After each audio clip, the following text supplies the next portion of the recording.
Our gospel reading today introduces us to the calling of the apostles, the first apostles, and what their response was, and how there was an immediacy within their response. Here in our church last weekend, I pointed out the window of Isaiah, and so it's interesting to note that this weekend again, some of the apostles, those first, were surrounded on the top by figures of the Old and the New Testament. Specifically, we have Peter, who is signified by the keys. We have his brother Andrew, who was crucified on a cross that was shaped like an X. So that is why it is the shape of an X. We have the other set of brothers. We have James, who was signified by the shells. We hear in the gospel that he was walking on the seashore, that they were fishermen. And we have John, his brother, who was at the Last Supper, and there was a certain dialogue about the cup. And we know that in each of these cases, when he called the two sets of brothers, that Jesus invited them into a different life, into a life of faith. He invited them to be his apostles, to be his friends. And they probably wondered, well, what did they have to qualify them for that role? But they said yes, they trusted in God. They gave of their time, of their talent. They gave up their livelihood, so they gave their treasure as well, in order to sacrifice for the good of the Lord. And at once, they left their nets and they followed him. My friends, today we are modern-day apostles and disciples, for we also have been called by God to be his followers in this time and in this place. This past week, we sent to all of our registered parishioners a mailing regarding the life of our parish in the year 2013. It's kind of a family photo album of sorts, and it kind of chronicles some of the activities. It's not totally comprehensive of what happened here and how we lived out our call to be disciples in this past year. If you did not receive a copy of it, please feel free to stop by the sacristy or go to the parish office during the week or today, and we will have extra copies there for you. I want to say thank you for being able to be a disciple, for saying yes to the Lord in the many activities that did occur here in the life of our parish, and the many ways through our spiritual service and social activities that we were able to respond, to follow Christ and to say yes to him. We followed the call of Pope Francis to help out the poor through the food pantry. Especially last weekend, it was the biggest food drive, the biggest response we've ever had. I'm very grateful to you for that. We were able to baptize 183 babies. It's a good figure, actually. We had 183 baptisms and 69 funerals, so means that we have a future here. There's going to be a future. There's prolific nature here within the parish. We also were able to welcome adults into the church through the Christian initiation process. We were able to celebrate the opening of the track and field, of being good stewards of our bodies, praying for vocations to the priesthood and religious life. Another example of goodness and service is the way in which we were able to work with Habitat for Humanity and building homes, especially for a family in Sanford. Many of our ministries participated in this and all contributed in order to provide shelter for those perhaps that had none. We also know how to have fun here in our parish. We had a picnic back in June, just one of the ways that we built community. Also, we helped to form leaders in Christ through our adult formation programs. There's a list there of many opportunities. If you have any desire to grow in your faith, I hope we're not stuck in, second grade religion, but rather we move forward from that. And as adults, we continue to learn. We also had our Fall Festival, an annual event that builds community and once again helps out our community partners here in the local area. Many parishes have a parish mission. We made the decision this past year to, instead of a mission, have a whole weekend that was dedicated to discipleship by having the relics of Blessed John Paul, by having Mother Adela, the foundress of the Order of the Servants of the Pierced Hearts of Jesus and Mary, speak, also by having our Mass and procession over to Lake Brantley High School. And of course, as Christians, we celebrate the beauty of Christmas. We have the ability to celebrate joy in Advent, to look forward to all that Christ has in store for us. And it really, as Christians, every day can be Christmas. We can celebrate the way Christ is born into our hearts on a daily basis, not just once a year. We also can celebrate our call to discipleship with our mission. It's just 15 words, very simple. Annunciation hearts are burning to know, love, and serve God by loving and serving others. I hope perhaps that's one of your personal prayers each day, to have a heart that is burning, to be able to realize how we are blessed and how we are called to be disciples. We are called to share in our prayer, to share of our time. Sometimes you hear about time, talent, treasure. Personally, I prefer the words prayer, ministry, and finance, because our time is really dedicated to God. You may remember in Lent, we had a commitment to our prayer time. Maybe you cut off the second portion of that card that we had as a reminder of how you were going to pray this year. Also, after Easter, we had a concentration on stewardship of time or ministry. You can see we have many ways to serve in our parish, many activities to get involved in. If you're searching for a way to be a part of the parish and looking to connect, never hesitate to ask. I'll be happy to work with you, or Sister Christine works with our ministries and supporting our ministries. She can help you discern perhaps where your particular place may be. But also we have the stewardship of finance. So we have our prayer, ministry, and then our material resources. When I came here as your pastor 2.5 years ago, I made a commitment that I would speak about finances in 3 areas. And I would like for you to always think about your contribution financially to the church in 3 ways, and how you live out as a disciple through the weekly offertory, through our Catholic appeal, and also through capital improvements and projects that we take on. This week in the mailing you received, on the first page was a financial statement.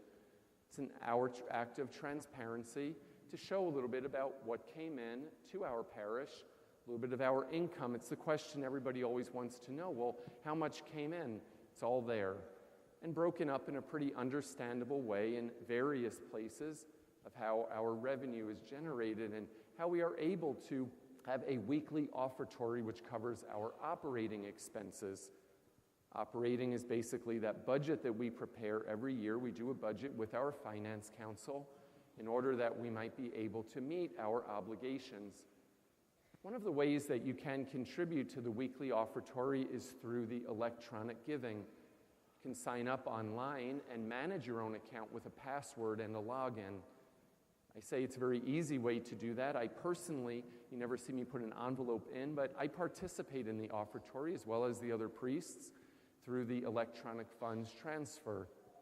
And so it's a way of being able to contribute to the Lord as well as through the envelope system. So if you see someone that's not putting an envelope in, don't think that they're not giving. They may be giving through EFT. But you can check off on the envelope as well, or write EFT on there to indicate that you are contributing electronically. And that also makes sure that on the weeks that perhaps you are not here because you're traveling or whatever it might be, that our parish is able to continue operating. And I say thank you for your contributions on a weekly basis. Your generosity is always exemplary. We also have expenses, as you do within your own home. Here at 1020 Montgomery Road, this is our home.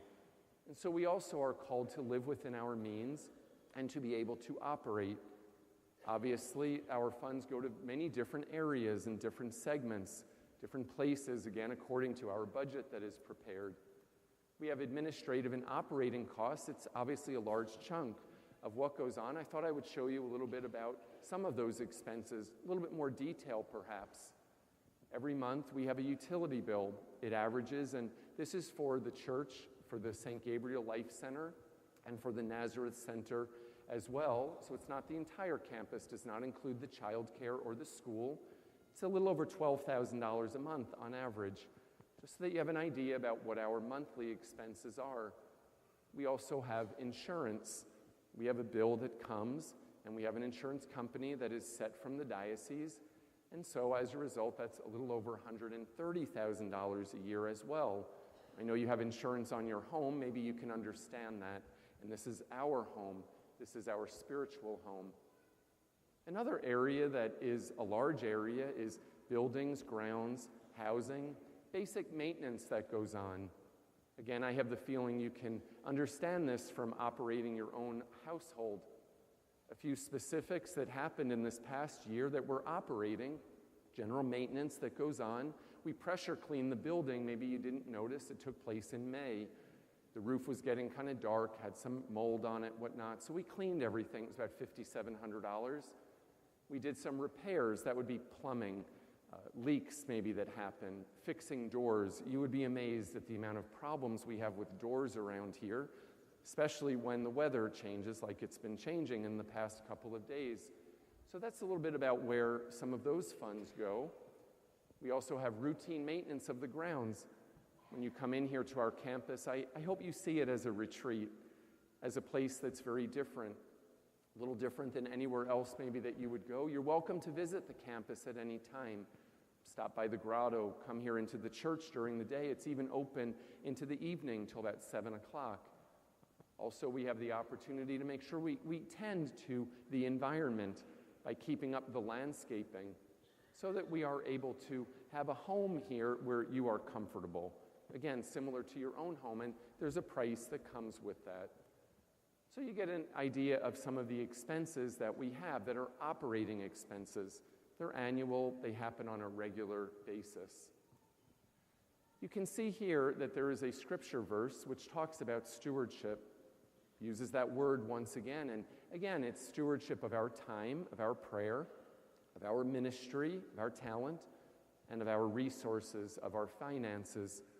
And so we have to really determine individually what you have received from God. You know, my friends, I know each one of us have been blessed by God in some way with time, talent, and treasure. And so really it's up to you to determine, bring that to prayer. Any response to stewardship should always be brought to prayer.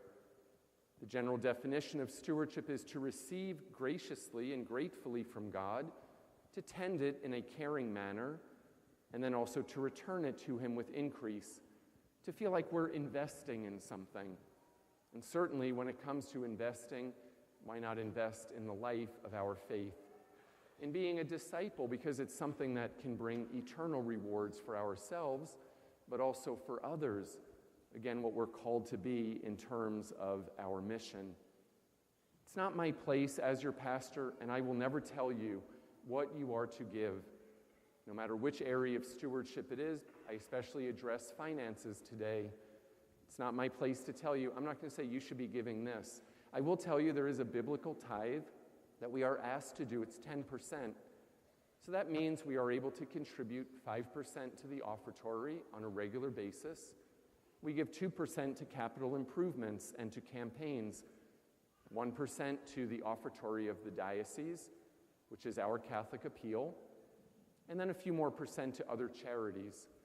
It's kind of a little bit of a guideline to use, but it comes from prayer. Pray about it, speak about it in your family, with your spouse. Determine where you are at and perhaps what you can do. And maybe situations change each year. I understand that. I can tell you my own personal approach to money is I think about what do I want to do, and I think it's very important to live within our means. So I try to live within my means, and sometimes that means a sacrifice. I can't do everything maybe that I want to do, but I feel like, well, at least I can do what I'm able to do and feel comfortable about it so that I'm not in this extreme type of debt.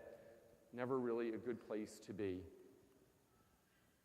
In the mailing this past week, we also distributed a guideline, a planning guide for this year. Talks a little bit about our stewardship of finance. Goes into a little bit of dialogue about it. I would ask that you please read it. Please take a look at the table that is provided. On it, you may see that there are different multiples of household income. Maybe find where you are at on there. Think about what you give, and maybe you would consider taking a step in faith.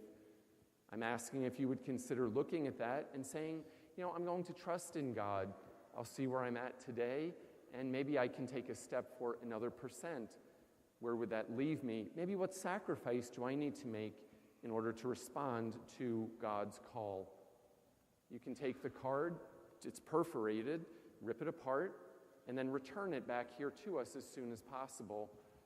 I appreciate that very much, that you can bring it either to the office during the week, or you may deposit it in the basket next weekend, bring it to the sacristy. There's an envelope provided as well for privacy. So that you might think about, what kind of commitment can you make to the weekly offertory this year? That will help us to plan. Helps us to plan as we look to this future and to this new year. And I say thank you very much for your generosity. Thank you for your kindness. Thank you for returning the card. Thank you for when we write something down, it makes us hopefully follow through on it as well. And our giving to God should be of our first fruits, not of what's left behind. I mentioned about our Catholic appeal. That is the second area of financial stewardship. And that is the offertory for the diocese. I'll be speaking more about it just so that you can plan on the weekend of February 15th and 16th. It's once a year. What I'm doing today as well, talk about once a year, just to give you an overview of what's happening here in our community. So we'll be chatting more about our Catholic appeal in February. And that leads me to capital improvements. Capital improvements are bricks and mortar. It means building it, but also being able to update, renovate, maintain it as well, to make sure that we are good stewards of what we have already built. I really want to say, again, thank you very much for your generosity. Many who are here are founding parishioners of this parish. You've seen it go from an orange grove on a 2-lane road, Montgomery, that didn't go between 434 and 436, to really the 30-plus acre campus that we've built today, which is a place where we can know, love, and serve God by loving and serving others. So we have a beautiful campus that is here. We know that we have a tradition in our parish of having a building fund. You may remember it was suspended in 2009 when the Alive in Christ campaign started. And so it was really something that every week we had a collection in order to help build what we have here. If you recently joined our parish, you may not remember that, but that's part of the history of who we are. And we have a great legacy here at Annunciation. We have a beautiful campus, and we want to make sure that we're able to continue to maintain it, to be able to stay on top of what it is that the Lord has brought us to and what He's entrusted to us. You can see many of the different buildings that are here. And recently we did what we call a property condition assessment, knowing that we have buildings that are 30-plus years old. We have to take a look and see, maybe what's going to have to happen and how can we plan appropriately for the future. So we took a look at the church. This building was built 12 years ago. And maybe if your home was built about 12 years ago, you know that you do some things to it over time. Every weekend, thousands of people come through here. They walk on the carpet and on the flooring. If you had thousands of people coming through your home on a regular basis, at some point you're going to have to look at maybe changing out the carpet, making some amendments, helping to keep up with it so that it doesn't deteriorate over time. That's something we're going to have to look at in the near future. Also in the last year, something that you may not have noticed was one of the compressors for the air conditioning had to be replaced. And it was almost $10,000. That's just one of 4 here in this particular building. So let's take a look over at the Life Center, the St. Gabriel Life Center. And many times people say, can't we renovate the Life Center? Can't we update it? I think that would be great to be able to fulfill our mission, to do wonderful things as a community. And I think that there's some projects, and you know this from home, there's some things that are really glamorous. The carpet, maybe picking out colors for the wall, the furnishings. Everybody gets excited about that. But there's some things that are not so glamorous that also have to be addressed first. And that includes the roof. That building is 30 years old as of this year. It's been replaced once. So I know that we're going to have to look to that. The air conditioning has not been replaced. So we're kind of waiting for that day, and we want to be preventive about it. Don't want to wait until there's an emergency situation, you know what that's like, and there's suddenly an event that's happening, and maybe we're not able to have that event because something is not working, and that would really be very sad. And I don't think that's what you expect from us here at Annunciation. If we go over to the Nazareth Center, you can see that in that particular building as well, some improvements were made this past year. The air conditioning was replaced. It was over $44,000. Maybe you didn't notice that because it was not an emergency and we tried to catch it before it totally went out. These are just some of the expenses that we face and some of the things that occur here on our campus. And there's a lot to be able to maintain. And again, I say that I want to make you aware of some of these items and the way in which we're hoping to be able to make sure we can keep up with maintenance and to be able to be on top of it. And so in the history of the parish, as we've had a building fund, and we're going to now call it a stewardship of facilities. How as we go forward, especially those who